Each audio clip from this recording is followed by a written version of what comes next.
विधायक जी जिला प्रशासन ने पंचायत बनाने की बात कही, उसके बाद रजिस्टर 2 में बीएसएल की जमीन को चढ़ाने का भी काम करें। क्या मानते हैं एक तरह से ये धोखा किया गया?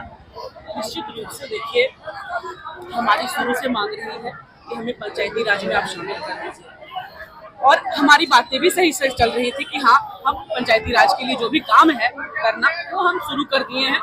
लेकिन इस तरीके का अभी जो चीज सामने आया है कि पंजी 2 वाली बात, ये समझ से हम लोगों के परे है। तो इसीलिए हम लोग ने अभी, मैंने अपने भाषण में भी कहा है कि किसी भी तरीके के वाद विवाद में न पड़ते हुए हमको एकदम सीधे तरीके से सिर्फ पंचायती राज का जो हमारा दर्जा है उसमें हमें दे दीजिए, हमें आपसे कुछ नहीं चाहिए। और प्रेम महतो के लिए जो आपने वादा किया जाए, जो मिनट्स में बना था, उसको दे दीजिए। इतनी सी हमारी छोटी सी मांग है, बस इसके लिए हम लोगों ने संवैधानिक तरीके से बैठ करके इसके प्रदर्शन करने का काम किया है। लेकिन आपने जिस तरह कहा कि मेरी विधायक भी कुर्बानी, विधायक भी निश्चित रूप से मैं बहुत ही तटस्थ होकर के इस बात को संकल्पित तौर से मैं कहती हूँ कि आज अगर अपने अधिकार का लेने का भी अगर हम नहीं काम कर पाएंगे तो किस फायदे का फिर ये विधायकी, किस बात की जो ये पद है, इसका कोई मोल नहीं है।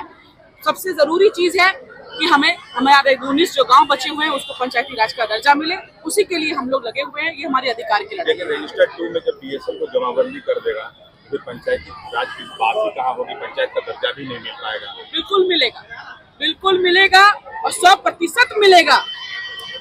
इसकी घोषणा करनी पड़ेगी।